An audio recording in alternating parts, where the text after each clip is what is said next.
ওই মহাশিবরাত্রির মতো যেদিন হবে সেদিন নিয়মটা একটু বলে দিই। আপনারা গত কয়েকটি বছর কি করেছেন আর আজকে এবারে কি করবেন বলে দিচ্ছে, একটু শুনেন। শিবরাত্রি যেদিন হবে সেদিন চারটি প্রহর, সন্ধ্যা 6টা থেকে 9টা পর্যন্ত একটা প্রহর, 9টা থেকে 12টা পর্যন্ত দ্বিতীয় প্রহর, 12টা থেকে 3টে পর্যন্ত তৃতীয় প্রহর, 3টে থেকে 6টা পর্যন্ত চতুর্থ প্রহর। এই যে 4টি প্রহর আপনার ওই শিবরাত্রির দিনটা রাত্রিটা কাটবে, ওই 4টি প্রহর শিবের ব্রতের মধ্যে জেগে থাকতে হয়, ঘুমাতে নেই। যার কারণে তখনকার দিনে সাধকগণ একটা সিদ্ধান্ত করেছিলেন, শিবরাত্রির দিনে গ্রামে অনুষ্ঠান হবে আর মায়েরা এসে জেগে থাকবে, এটা প্রথা ছিল। কিন্তু এখন অনেকে সেটা করে না, শুধু জল টল ঢেলে ঢুলে দিয়ে তারপরে ঘুমিয়ে পড়েন। কিন্তু না, শিবরাত্রির দিনে মানুষকে ঘুমাতেই নেই, যে কোনো উপায়ে তাকে চোখ খুলে রাখতে হয়, এটাই নিয়ম। আপনি যদি ওই শিবরাত্রির রাত্রিটা সারা রাত্রির জেগে থাকেন, দরকার হলে পরের দিন সকালের পরে ঘুমাবেন, শুধু জেগে কাটাবেন আর মেরুদণ্ড সোজা করে বসবেন। ওই সময় আমাদের সৌরজগতের মধ্যে থাকা সূর্য আর পৃথিবী এমন একটি জায়গায় দাঁড়িয়ে থাকে, এমন একটি দূরত্বের মধ্যে দাঁড়িয়ে থাকে, যেখানে এই পৃথিবী থেকে অদ্ভুত এক শক্তির উত্থান ঘটে, যে শক্তি মানুষের হৃদয়ে সঞ্চার ঘটে। তখন সেই শক্তি মানুষ হৃদয়ের মধ্যে সঞ্চয় করে। কিন্তু কেউ যদি সেই সময় ঘুমিয়ে কাটায়, দেহটা যদি শুইয়ে দেয়, তাহলে সেই শক্তি তো পায় না, বরং নিজের মধ্যে থাকা অনেক শক্তি হারিয়ে যায়। একটা মানুষ শিবরাত্রির রাত্রিটার মধ্যে এমন শক্তি গ্রহণ করতে পারে যা 365 দিন পর্যন্ত সে শক্তিমান হয়ে দাঁড়িয়ে থাকতে পারে। আর ওই দিন যদি সেটা হারিয়ে যায়, আপনি 365 দিন, একটা বছর আপনি দুর্বল হয়ে কাটাবেন। দুর্বল মানে শুধু শরীরের দুর্বলতা নয়, আপনার চিন্তার দুর্বলতা, আপনার ভাবনার দুর্বলতা, আপনার মস্তিষ্কের দুর্বলতা, আপনার ধৈর্যের দুর্বলতা, আপনার ভক্তির দুর্বলতা, সহনশীলতার দুর্বলতা, সবকিছুরই দুর্বলতা রয়েছে। তার একটা শক্তির দরকার। সেই শক্তি মহাশিবরাত্রির রাত্রিতে আপনারা যেনতেনভাবে কিন্তু মেরুদণ্ড সোজা করে চোখ খুলে রাত্রিটা কাটাবেন। তারপরে দেখবেন আপনি কেমন ভাবে ওই একটা বছর আপনি কাটালেন। এগুলো হচ্ছে যুক্তির কথা, এগুলো ভক্তি ঠাকুরের পুজো করা হয় বৈরাগ্য শিক্ষা লাভের জন্য। শিবের কেন পুজো করা হয়, এই তত্ত্বগুলো একটু জানার দরকার। শিব ঠাকুরের মস্তকে আমরা জল দান করি। কেন দান করি? মানে কিছু কিছু মায়েদের একটা ভ্রান্ত ধারণা রয়েছে যে শিবের মাথায় জল ঢালা মানে স্বামীর কল্যাণের জন্য। মানে আমি যদি আইবুড়ো মেয়ে হই, আনম্যারিড মেয়ে হই, ইয়াং মেয়ে হই, তাহলে আমি যদি শিবের মাথায় জল ঢালি, তাতে করে আমার ইচ্ছা হবে যে স্বামীটা আসবে সে যেন শিবের মতন আমার স্বামী হয় বা বর হয়। কিন্তু না, এগুলো নয়। মানে নিজের পতিদেবতাকে ভালো রাখার জন্য শিবের উপাসনা করা নয়। এগুলো আমাদের একটা লোকাচারের প্রচার রয়েছে যে শিবের আরাধনা করলে বোধহয় স্বামীর কল্যাণ হয় বা স্বামীর চরিত্র গঠন হয়, স্বামীর মেজাজ মস্তিষ্ক বোধহয় ভালো হয়, এটা মনে হয়।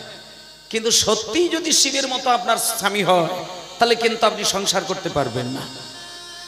কারণ শিব হচ্ছে পূর্ণ ত্যাগী। আস্তে আইঢাই করবেন না মায়েরা। ওই রাস্তা দিয়ে কে যাচ্ছে আর বেরোচ্ছে, আপনারা শুধু ওই দিকে ম্যাটম্যাট করে তাকিয়ে রয়েছেন। মানে কীর্তন শুনতে বসেছেন আর ওই দিক দিয়ে কে যাতায়াত করছে শুধু ড্যাম ড্যাম করে দেখছেন। ওগুলো তো কীর্তন শোনা হচ্ছে না। যারা আসবে তারা যাবে, তাদের দায়িত্ব। আপনি যখন বসেছেন শোনার জন্য, শুধু শুনে যান। একবার আমার দিকে তাকাচ্ছে, একবার ওই দিক তাকাচ্ছে। সামনে ভক্তদেরকে বসতে হয়, সামনে অভক্তদের বসার জন্য নয়। হরিনামের এই যে পবিত্র জায়গাটা, এই সামনে ভক্তরা বসে, যাদের মধ্যে ওই আইঢাই, বিচলিত, উদ্বেগ, উৎকণ্ঠা এগুলো থাকবে না। 10টা ঢাকও যদি একজন ভজন সাধকের কাছে বাজে, সেই ঢাকও সে শুনতে পায় না, তার এত মনের ক্ষমতা রয়েছে। তা কাজেই আমি যখন কীর্তন শুনতে বসলাম, আমার পাশ দিয়ে কে গেল, কে শব্দ করলো, কে গালিগালাজ করলো, ওদিকে কান যাবেই না। এমনভাবে আসনটা গ্রহণ করার দরকার। তার জায়গায় আপনারা শুধু আইঢাই করছেন, আমি দেখতে পাচ্ছি। তা সেই জন্য যাই হোক, এই দিকটা তাকিয়ে থাকবে, ওদিক তাকানোর দরকার নেই। যেটা বলছিলাম যে শিব হচ্ছে বৈরাগ্য ধর্মের চরম শিখরে দাঁড়িয়ে থাকেন। বৈরাগ্য ধর্ম, বৈরাগ্য কাকে বলে? মানে ত্যাগ শিক্ষা, ত্যাগ জানতে হয়। ত্যাগ যদি তুমি না জানো, তুমি শান্তি পেতে পারোই না। এই যে সংসারে তোমার ছেলে হয়তো তোমাকে যন্ত্রণা দিচ্ছে, তোমার মেয়ে হয়তো তোমাকে যন্ত্রণা দিচ্ছে, তোমার স্বামী হয়তো তোমার অবাধ্য, কি তোমার স্ত্রী অবাধ্য, এই যে সংসারের পুত্র পরিজন তোমার বাধ্য নয় বলে তুমি মনে করছো, এটার একমাত্র কারণ হচ্ছে তুমি ত্যাগ শেখো না। তোমার মধ্যে যদি ত্যাগ থাকে, মানে কোন জিনিসটা আমার গ্রহণ করার আর কোন জিনিসটা ত্যাগ করার, এই চৈতন্যটা যদি তোমার মধ্যে জাগে, তাহলে কিন্তু তুমি একটা আদর্শ মানুষ তৈরি হতে পারবে। কিন্তু যে ভুলটা আমরা করি সেটা এই ভুল, সংসারের কোন জিনিসগুলোর পিছনে আমাদের দৃষ্টি দেওয়া উচিত নয়, আর সংসারের কোন কথাগুলো আমাদের বেশি বেশি করে শোনা উচিতই নয়, সেইগুলোই আমরা বেশি করে কান দিয়ে দিই। মায়েদেরকে একটা কথা বলি, 5 বছর থেকে 20 বছর পর্যন্ত প্রত্যেকটা মানুষের জন্য ব্রহ্মচর্যের শিক্ষা লাভের দরকার হয়। কতগুলো কথা আপনাদের আমি বলবো, একটু মন দিয়ে শুনবেন। কীর্তন শোনার মূল লক্ষ্যটা কি, আমি সেইগুলো তুলে ধরবো। কীর্তন এই যে হচ্ছে এত লক্ষ টাকা খরচা করে, এর মূল কারণ যেটা, সেটাই আজকে শুনতে হবে। শুধু কি পালা হলো, কি তত্ত্ব হলো, আসলে তো তত্ত্বগান হয় না। এখন তার তত্ত্বগান কোন জিনিসটা সেটাই তো অনেকে বুঝেন না। আজারি গাজারি মদ খেয়ে, গাঁজা খেয়ে, ভাং খেয়ে, এইসব খেয়ে কটা ভেতর থেকে কথা উড়ে দিল, যেগুলো শুনলে খুব মজা লাগে, ওগুলো তত্ত্ব বলে চালিয়ে দাও, ওগুলো কিন্তু তত্ত্ব নয়।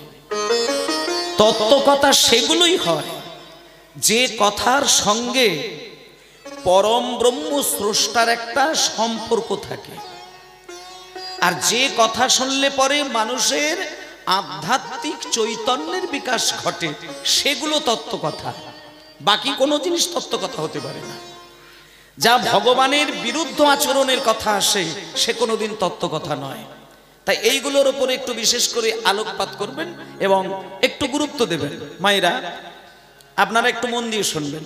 তাহলে শিব হচ্ছে আমাদেরকে এই জিনিসটি শেখায় যে তোমার সামনে অনেক কথা বাজবে, কিন্তু সব কথা তোমার শোনার জন্য নয়।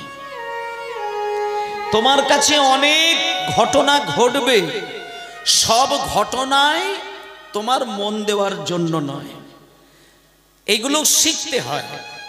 এই কোন জিনিসটা শুনবো, কোন জিনিসটা শুনবো না, কোন কথাটা বলবো, কোন কথা বলবো না, কোনটা মেনে নেব, কোনটা মেনে নেব না, কোনটা গ্রহণ করব, কোনটা ফেলে দেব, এই বিচার বোধ যদি তোমার তৈরি হয়, সেটা তবেই তুমি পারবে একটা পবিত্র শান্তিপূর্ণ জায়গা তৈরি করতে। আর সেটা একমাত্র শিখিয়ে দিতে পারেন আমাদের দেবাদিদেব মহাদেব। কারণ মহাদেব তিনি শেখাতে পারেন যে বৈরাগ্য কাকে বলে, ত্যাগ কাকে বলে।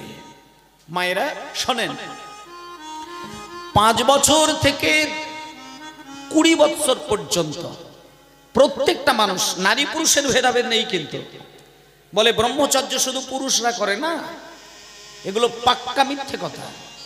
এই ব্রহ্মচর্যের আসল রহস্য যদি কেউ জানে, তবে সে বলবে পুরুষ নারী ভেদাভেদ করবে। ব্রহ্মচর্য নারী পুরুষ নয়, ব্রহ্মচর্য প্রত্যেকটি মানুষের জন্য। ব্রহ্মের আচরণ করে এমন ব্যক্তি ব্রহ্মচর্য পালন করেন। আর ব্রহ্মের আচরণ মানে কি? পরম ব্রহ্ম শ্রীকৃষ্ণ, তার পথে অবলম্বন করা আর তাকে ধরা, সেই তীব্র জ্ঞান যদি খুলতে হয়, তাকেই বলে ব্রহ্মচর্য পালন। তাহলে তুমি এমন পথে চলো যেখানে সত্যকে ধরা যায়, তুমি এমন চিন্তা করো যেখানে সত্যের কথা ভাবা যায়, তুমি এমন কথা বলো যে কথায় সত্যের কথা এসে যায়, সেটাই হবে ব্রহ্মচর্য। তাহলে 20 বছর পর্যন্ত একটা মানুষের শিক্ষা হচ্ছে ব্রহ্মচর্য পালন। এবার 20 থেকে আরো বাকি 30টি বছর, মানে 50 বছর যখন বয়স হবে, দাঁড়াও খুব দামি কথা এগুলো, 50 বছর পর্যন্ত তোমার যে 30টি বছর পাবে তুমি হাতে, ওই 30টা বছরের জন্য তোমার সংসারের জন্য ধ্যান দেওয়া উচিত। এর পরেরটা কিন্তু খুব কঠিন বিষয়, শোনেন। ঠিক 50 পেরিয়ে যখন 51 বছরে পা দিয়ে দিলে তুমি, তখন কিন্তু সংসারের মোহমায়ায় তোমার আর থাকা যাবে না। এবার ওই 50 থেকে 60, 60 থেকে 70, এই স্টেপে স্টেপে মানুষের কোন ধাপ অবলম্বন করা উচিত, সেই শিক্ষাটা যদি না থাকে তাহলে সংসার তাকে কোনোদিন শান্তি দেবে না। আমি সেই কৌশলগুলো আপনাদের একটু বলে দেব, সবাই মিলে একটু নিতাই গৌর প্রেমানন্দে হরি বল, হরি বল। প্রেমানন্দে মেতে হরি বলো, হরি নামের বন্যা যে। প্রেমানন্দে মেতে হরি বলো, হরি নামের বন্যা যে গেল। প্রেমানন্দে মেতে হরি বলো, হরি নামের বন্যা যে গেল।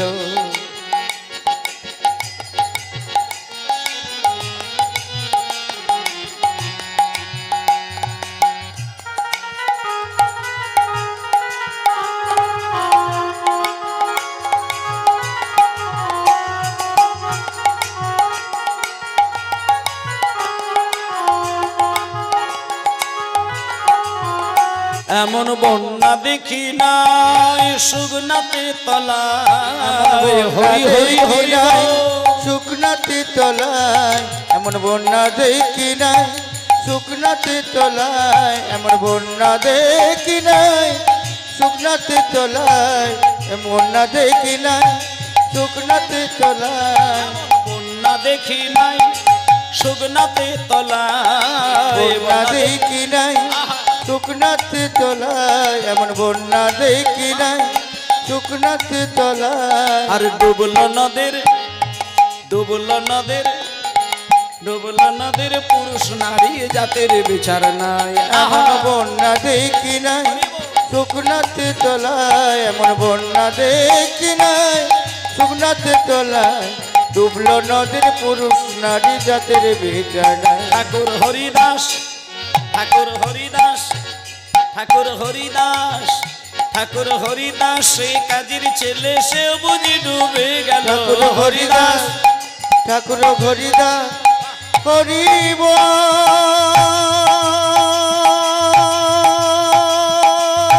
বলে রে হরিদাস, বলে রে হরিদাস, হরিবল বলে রে হরিদাস। হরিদাস কাজীর ছেলে, সেও বুঝি ডুবে গেল। হরিদাস সে কাজীর ছেলে, সেও বুঝি ডুবে গেল। হরিদাস কাজীর ছেলে, সেও বুঝি ডুবে গেল। হরি নামের বন্যা যে গেল। প্রেমানন্দে, প্রেমানন্দে মেতে করি বলো, হরি নামের বন্যা যে গেল। প্রেমানন্দে মেতে করি বলো, হরি নামের বন্যা যে গেল। সবাই বলো নিতাই গৌর প্রেমানন্দে হরি বল, হরি বল, হরি বল। বেশ ভক্তমণ্ডলী মায়েরা, এইবার কথাগুলো শোনেন। সবাই মিলে সুন্দর করে একটু নামের অমৃতে ডোবার জন্য একটু গান গেয়ে নিলাম। এইবার যে কথাটি হচ্ছিল সেই জায়গা ধরে কথাটা বলি, তাহলে মা কথা পরিষ্কার হয়ে গেল যে 5 বছর বয়স থেকে 15 বছর পর্যন্ত আমাদের শিক্ষা লাভের বয়স। আর যে শিক্ষার মধ্য দিয়ে আধ্যাত্মিক চক্ষু বিকশিত করার জন্য যে শিক্ষাটা পাওয়ার দরকার, যেটাকে বলা হচ্ছে ব্রহ্মচর্য, যেটা আগেকার দিনে গুরুর গৃহে করা হতো। এখন আর স্কুল কলেজে ওইসবের কোনো বালাই নেই। তা যাই হোক, তবুও শেষের দিকে কটা কথা আপনাদের মানতে হবে। সেটা হলো কি, ঠিক 20 বছর বয়স থেকে 50 বছর বয়স যখন হলো, তখন আমাদের গার্হস্থ্য জীবন যাপন করতে হয়। গার্হস্থ্য জীবন মানে সংসারী জীবন। বিয়ে করবে, সন্তানাদি হবে, নাতি নাতনি হবে, জামাই হবে, এই নিয়ে সুন্দর করে সংসারের সুখ সে গ্রহণ করবে। তাহলে এটা কিন্তু 50 বছর পর্যন্ত চাই। এবার শুনুন, 50 বছর বয়সটা পেরিয়ে যখন এবার 51 বছরে পা দিল, তখন মানুষের কিরকম ভাবে চলা উচিত জানেন? এইটা অনেকে ভুল করে, যার কারণে সংসারে সে সুখ পায় না। 50-এর পর থেকে 60 বছর পর্যন্ত এই 10টা বছর বানপ্রস্থ জীবন কাটাতে হয়। তার মানেটা হচ্ছে ওইখানেই তোমাকে এবার বৈরাগ্যটা শিক্ষা করতে হবে। মানে এইবার তোমাকে জানতে হবে যে না, সংসারে অনেক ঢাক বাজবে, ওই ঢাকের তালে আমি আর নাচবো না। আচ্ছা মায়েরা বলুন তো, এখানে তো আমার অনেক বয়স্ক বাবারা রয়েছেন, আপনারা প্রত্যেকেই সংসারী, সকলেরই ছেলে পুলে নাতি নাতনি রয়েছে। বলুন 5 বছর বয়স থেকে 60-70 বছর বয়স হয়ে গেল, আপনি বলুন আপনি সংসারের ভালোর জন্য আপনার স্ত্রী, আপনার স্বামী, আপনার ছেলে, আপনার নাতি, আপনার নাতনি এবং জামাই মেয়েকে অনেক পরামর্শ দিয়েছেন। বলুন কোন কথাটিতে আপনার পরিবার বাধ্য হয়েছে? বলুন কোন কথাটি আপনার সমস্ত কথার অনুকূলে হয়েছে? বলুন, কেউ বলতে পারবে না।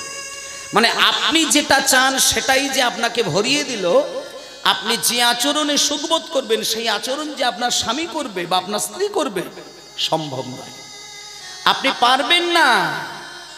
যেটা হওয়ার সেটা হবে, যেটা ঘটার সেটা ঘটবে, যা বলার সে বলবে, যা করার সে করবে। আপনি অহেতুক যদি ওখানে নিজেকে মাখিয়ে রাখেন, আপনি পচে পচে মরবেন, তারা ঠিক থাকবে, আপনি হারিয়ে যাবেন। কিন্তু আপনি যদি মনে হয় যে আমি ভালো থাকবো কিসে, একটাই কৌশল অবলম্বন করবেন। 50 বছর পেরিয়ে যখন গেছে, সংসারে যাই ঘটুক না কেন, আপনার সর্বদাই চিন্তার মধ্যে একটাই চিন্তন হবে, শুধুমাত্র পরমাত্মা ভগবানের চিন্তা করা উচিত। মানে কি করে আমি আমার এই দেহ মন প্রাণটা এইবার গোবিন্দের চরণে দিতে পারবো, তার জন্য আমার কোন কথাটা শোনা আর কোন কথাটা বলা আর কি ভাবা উচিত, এই 3টে দিকে লক্ষ্য করার দরকার।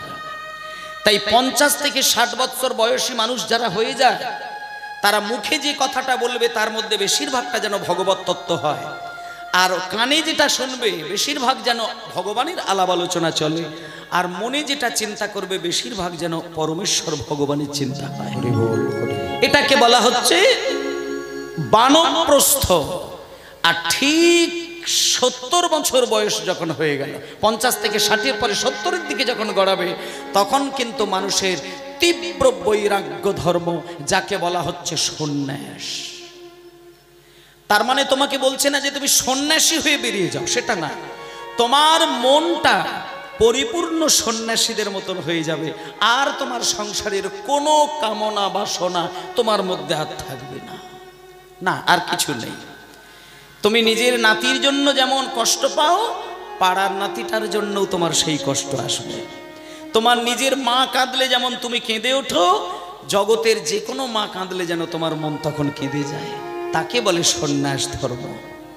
মানে একটা সন্ন্যাসী মানুষের আলাদা করে নিজের জন্ম দেওয়া মায়ের জন্য কান্না, আর পাশের বাড়ির মানুষটা কাঁদছে কাঁদবে না, এটা সন্ন্যাসীদের নয়। সন্ন্যাসীদের আচরণ হবে এরকম, আমার মা যেদিন মরে যাবে, চিতায় উঠবে, আমি গিয়ে পাশে দাঁড়িয়ে বড্ড জোর আমি দেখে আসতে পারি, আমি কিন্তু কাঁদতে পারি না। কত কঠিন সাধনা দেখুন। একটা সন্ন্যাসীর আচরণ হবে, নিজের জন্ম দেওয়া মা যখন মারা যাবে, যখন কানে সংবাদ যাবে যে আমার মা মারা গেছে কি বাবা মারা গেছে, বড্ড জোর খুব বেশি হলে শ্মশানে গিয়ে ওই মুখে আগুন দিচ্ছে এটা দেখে চলে আসতে পারে, কিন্তু মাকে পোড়াচ্ছে বলে আমি কাঁদবো সেটা কিন্তু করা যাবে না। কেন করা যায় না জানেন? সন্ন্যাসীদের বিধান আছে, জগতে যত মা জননী আছে সবার মা আর তোমার মা সব একই আসনে পড়ে যায়। আলাদা করে তোমার জন্ম দেওয়া মায়ের জন্য তুমি কাঁদবে, আর কোনো মা মরে গেলে কাঁদবে না, এটা করা যাবে না। কারণ তুমি বৈরাগ্য হয়ে গেছো, তোমার মধ্যে বৈরাগ্য ধর্ম এসে গেছে, প্রেম এসে গেছে। তুমি শুধু ঈশ্বরের জন্য কাঁদবে, মায়ার জন্য তুমি আর কাঁদতে পারবে না।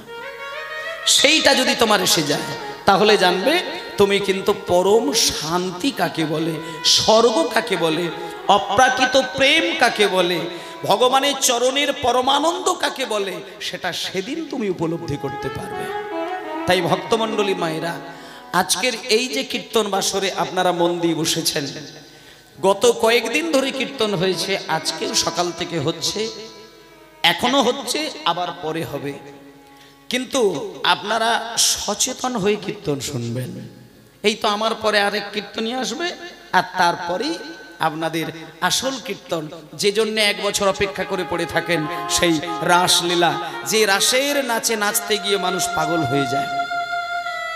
আজকে শুধু 24 পরগনা নয়, সারা বাংলাতেই আমি দেখেছি রাসলীলা যেদিন হয় মানুষ যেন একটা আলাদা আনন্দকে খুঁজে পায়। রাসলীলার একটা মানুষকে আমি দেখি না কোনোদিন কোনো আসরে যে কীর্তনিয়া রাস গাইছে আর পাশে ভক্ত বসে বসে মাথা নিচু করে কাঁদছেন, এমন কোনোদিন দেখা যায় না। রাসলীলা হচ্ছে মানে কোমর দুলিয়ে দুলিয়ে ড্যান্স দেবে।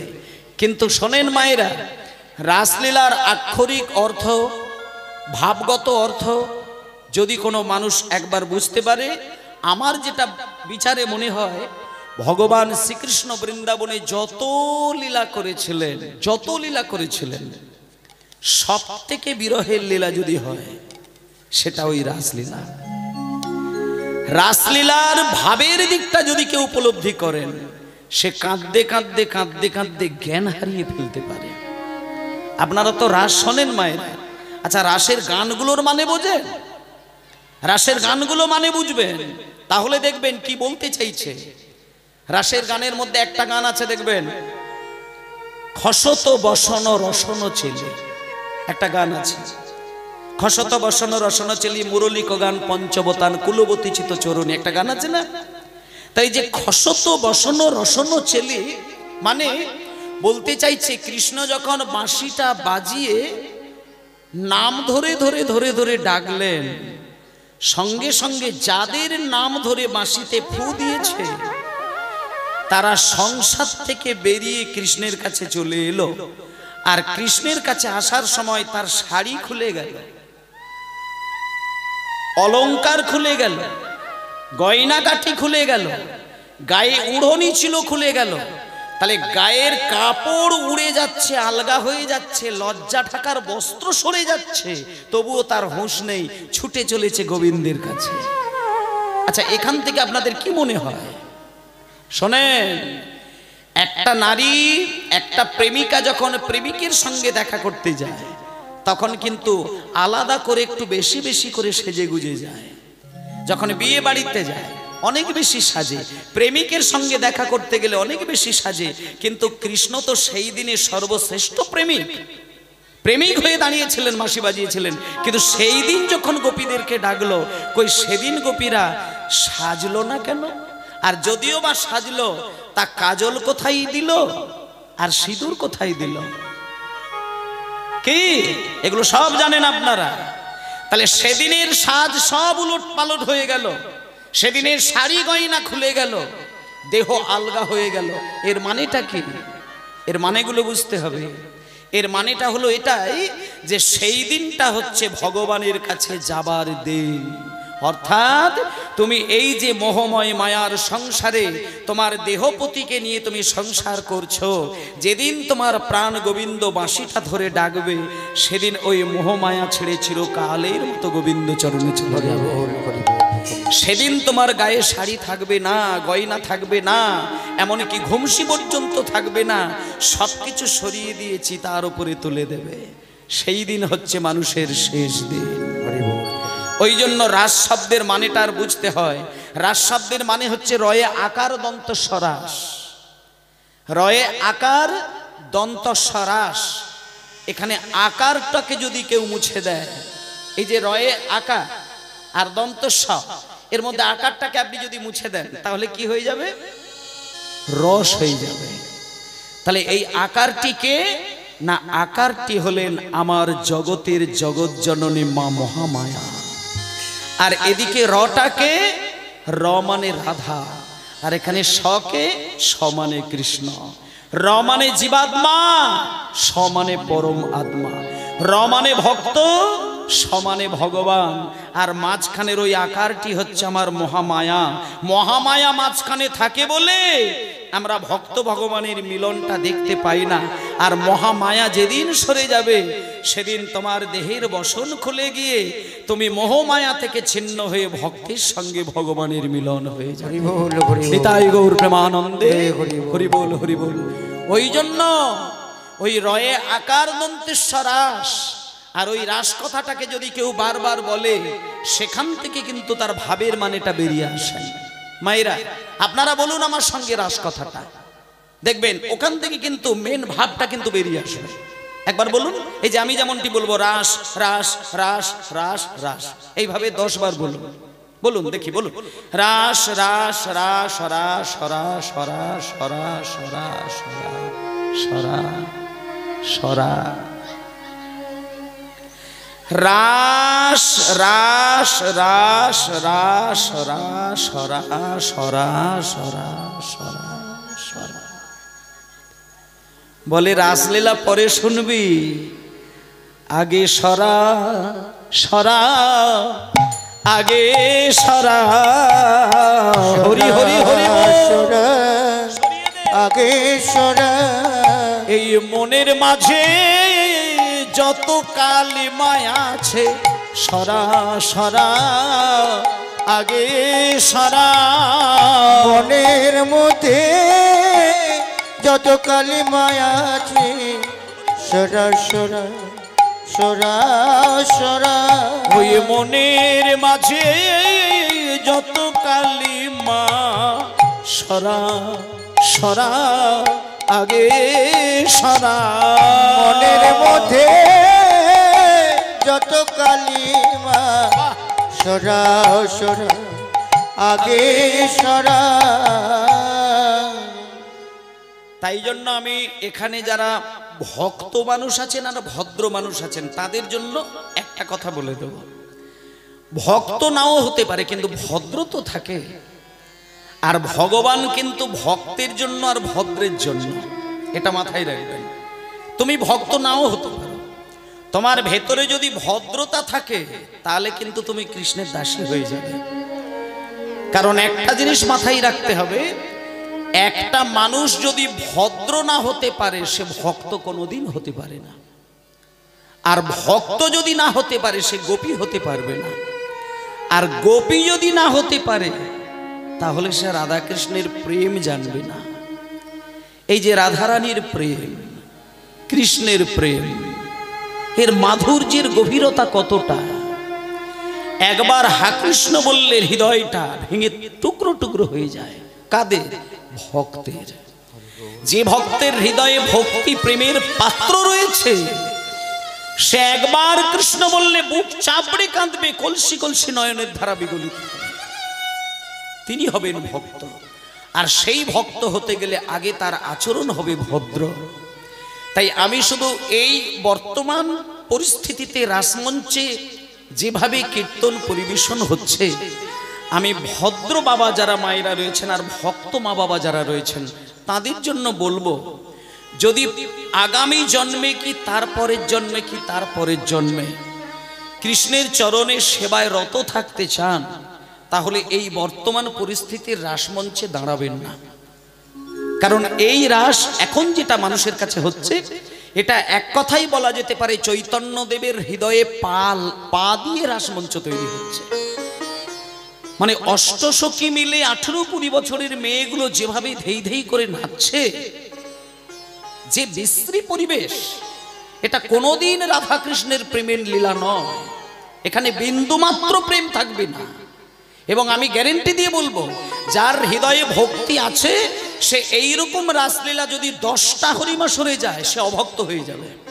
এটা গ্যারেন্টি দিয়ে দিলাম। সে ভক্ত থাকবে না, অভক্ত হয়ে যাবে। কলির প্রভাব তার হৃদয়ে প্রবেশ করবে। রাসমঞ্চে মানুষ কাঁদবে। রাধারানী হাকৃষ্ণ বলে কেঁদে কেঁদে রাসমঞ্চে নেচেছিলেন, সে কি নাচ! সেই দেহের নাচ নয়, লোকের মনোরঞ্জনের নাচ নয়। সেই নাচে জগৎপতি খুশি হয়েছিল, এই লোক খুশি হয় না। সেটা হৃদয়ের নাচ, সেটা প্রেমের রস মাখানো নাচ। যে নাচ নাচলে জগৎপতি খুশি হয়, সেই নাচ এখন আর কীর্তন জগতে হচ্ছে না।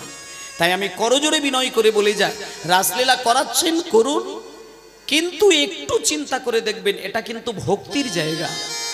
এই যে আমাকে আমার বাবা মাল্য দিয়ে গেলেন আমার গলায়, এই মালাটা ওখানে কিন্তু ছুঁইয়ে তারপরে আমার গলায় দিলেন।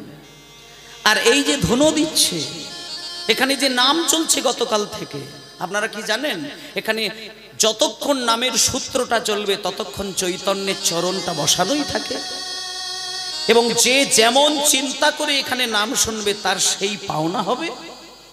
তাহলে যেখানে চৈতন্যের চরণ বসানো রয়েছে, যেখানে চৈতন্যদেবের হৃদয় পাত্র খোলা রয়েছে, সেখানে যদি আপনি অসভ্য নাচ নেচে দেন, তাহলে আমি বলে দিচ্ছি নরকেও আপনার স্থান হবে না। যার কারণে সারা জীবন হরিনামও শুনে গেলেন, সারা জীবন হরিনাম গেয়েও গেলেন, কিন্তু দেখবেন মরণকালে আপনার যে দুর্গতিটা হবে সেটা পাশের বাড়ির লোক বলবে সারা জীবন ভগবান ভগবান করে এলো, কিন্তু মরার সময় কেন এত যন্ত্রণা হয়। একটা কথা বলি মা, গোড়ায় যদি গলদ থাকে শেষে গিয়ে আর তাকিয়ে লাভ কি হবে? গোড়ার দিকটা তাকাও। এখন আপনি ভগবানকে নিয়ে ছেলে মানুষই করবে, এখন তুমি নামকে নিয়ে তুমি ছেলে মানুষই করবে, আর শেষের দিনে তোমার সব হিসাব নিকাশ তোমায় বুঝিয়ে দেবেন ঈশ্বর। পরের জন্মে যেতে হবে না, আপনি এই জন্মে যে চিন্তা করবেন তার হিসাব নিকাশ করে ফলটা আপনাকে ধরিয়ে দেবে মরণকালে, মরণকালে ফল ধরিয়ে দেবে। সেই দিকের জন্য, সেই চিন্তার জন্য, আস্তে কথা নয়, সেই চিন্তাটা মাথায় রেখে আজকে আপনারা একটু কীর্তন শুনবেন। আমি জানি যে আপনারা হয়তো একটু নাচ পছন্দ করেন, ঠিক আছে, নাচুন, তাতে অসুবিধে নেই, রাস হবে, নাচবেন, সবই ঠিক আছে, কিন্তু একটু সীমা পরিসীমা রেখে নাচ গান করবেন, এটা মাথায় রাখবেন। ধীরে ধীরে গভীরতাটার দিকে চিন্তা করবেন। তাই আজকে চলুন আমরা সেই দিকটাই দেখছিলাম যে শিবের নাম করলে, শিবের মাথায় জল ঢাললে আমাদের একটাই পাওনা, সেটা হচ্ছে আমাদের বৈরাগ্যটা শিক্ষা হবে, মানে ত্যাগ শিক্ষা হবে। একমাত্র শিবের মাথায় এই যে মহাশিবরাত্রি, এই শিবরাত্রির মূল লক্ষ্য হচ্ছে আমি পরম বৈষ্ণবের চরণে জল ঢাললাম, তিনি আমাকে বৈরাগ্য শেখাবেন, তিনি আমাকে ত্যাগ শেখাবেন, তিনি আমাকে সহনশীলতা শেখাবেন, তিনি আমাকে গ্রহণশীলতা শেখাবেন। মানে আমার কাছে হাজার কথা কেউ বললে আমি রাগ করব না, আর আমি ভালো জিনিসকে গ্রহণ করব। এই শিক্ষাগুলো যেদিন তোমার আসবে তুমি দেখে নিও মায়েরা, যে সংসারে প্রত্যেকটা মানুষ ত্যাগ শিখেছে সেই সংসারে না স্বর্গের থেকে বেশি সুখ এসে গেছে। আর যেখানে সহ্য ক্ষমতা কম, ত্যাগের কোনো চিহ্ন নেই, সেই সংসারের দিনে 10 বার করে আগুন ধরে যাচ্ছে। এগুলোই প্র্যাকটিক্যাল। তাই শিব তোমাকে যা শিক্ষা দিতে পারে তুমি ভাবতে পারবে না। ওই মহাশিবরাত্রির মতো যেদিন হবে সেদিন নিয়মটা একটু বলে দিই। আপনারা গত কয়েকটি বছর কি করেছেন আর আজকে এবারে কি করবেন বলে দিচ্ছে, একটু শুনেন। শিবরাত্রি যেদিন হবে সেদিন 4টে প্রহর, 4টি প্রহর, সন্ধ্যা 6টা থেকে 9টা পর্যন্ত একটা প্রহর, 9টা থেকে 12টা পর্যন্ত দ্বিতীয় প্রহর, 12টা থেকে 3টে পর্যন্ত তৃতীয় প্রহর, 3টে থেকে 6টা পর্যন্ত চতুর্থ প্রহর। এই যে 4টি প্রহর আপনার ওই শিবরাত্রির দিনটা রাত্রিটা কাটবে, ওই 4টি প্রহর শিবের ব্রতের মধ্যে জেগে থাকতে হয়, ঘুমাতে নেই। যার কারণে তখনকার দিনে সাধকগণ একটা সিদ্ধান্ত করেছিলেন শিবরাত্রির দিনে গ্রামে অনুষ্ঠান হবে আর মায়েরা এসে জেগে থাকবে, এটা প্রথা ছিল। কিন্তু এখন অনেকে সেটা করে না, শুধু জল টল ঢেলে ঢুলে দিয়ে তারপরে ঘুমিয়ে পড়েন। কিন্তু না, শিবরাত্রির দিনে মানুষকে ঘুমাতে নেই, ঘুমাতেই নেই, যে কোনো উপায়ে তাকে চোখ খুলে রাখতে হয়, এটাই নিয়ম। আপনি যদি ওই শিবরাত্রির রাত্রিটা সারা রাত্রির জেগে থাকেন, দরকার হলে পরের দিন সকালের পরে ঘুমাবেন, শুধু জেগে কাটাবেন আর মেরুদণ্ড সোজা করে বসবেন। ওই সময় আমাদের সৌরজগতের মধ্যে থাকা সূর্য আর পৃথিবী এমন একটি জায়গায় দাঁড়িয়ে থাকে, এমন একটি দূরত্বের মধ্যে দাঁড়িয়ে থাকে যেখানে এই পৃথিবী থেকে অদ্ভুত এক শক্তির উত্থান ঘটে, যে শক্তি মানুষের হৃদয়ে সঞ্চার ঘটে। তখন সেই শক্তি মানুষ হৃদয়ের মধ্যে সঞ্চয় করে, কিন্তু কেউ যদি সেই সময় ঘুমিয়ে কাটায়, দেহটা যদি শুইয়ে দেয়, তাহলে সেই শক্তি তো পায় না, বরং নিজের মধ্যে থাকা অনেক শক্তি হারিয়ে যায়। একটা মানুষ শিবরাত্রির রাত্রিটার মধ্যে এমন শক্তি গ্রহণ করতে পারে যা 365 দিন পর্যন্ত সে শক্তিমান হয়ে দাঁড়িয়ে থাকতে পারে। আর ওই দিন যদি সেটা হারিয়ে যায়, আপনি 365 দিন, একটা বছর আপনি দুর্বল হয়ে কাটাবেন। দুর্বল মানে শুধু শরীরের দুর্বলতা নয়, আপনার চিন্তার দুর্বলতা, আপনার ভাবনার দুর্বলতা, আপনার মস্তিষ্কের দুর্বলতা, আপনার ধৈর্যের দুর্বলতা, আপনার ভক্তির দুর্বলতা, সহনশীলতার দুর্বলতা, সবকিছুরই দুর্বলতা রয়েছে, তার একটা শক্তির দরকার। সেই শক্তি মহাশিবরাত্রির রাত্রিতে আপনারা যেনতেনভাবে কিন্তু মেরুদণ্ড সোজা করে চোখ খুলে রাত্রিটা কাটাবেন। তারপরে দেখবেন আপনি কেমন ভাবে ওই একটা বছর আপনি কাটালেন। এগুলো হচ্ছে যুক্তির কথা, এগুলো ভক্তির কথা, এগুলো মানতে হয়। তাই আজকে আপনারা সেই মতোই চলবেন এই আশা রেখে, দুটি বাহু তুলে মুখে হরি বলে, দুটি তাই গৌর হরি হরি বলে, মুখে হরি বলে, দুটি বাহু তুলে মুখে হরি বলে, দুটি বাহু তুলে মুখে হরি বলে, এই হরি নামে, এই হরি নামে পূর্ণ হবে সকল মনস্কার। এই হরি নামে, এই হরি নামে পূর্ণ হবে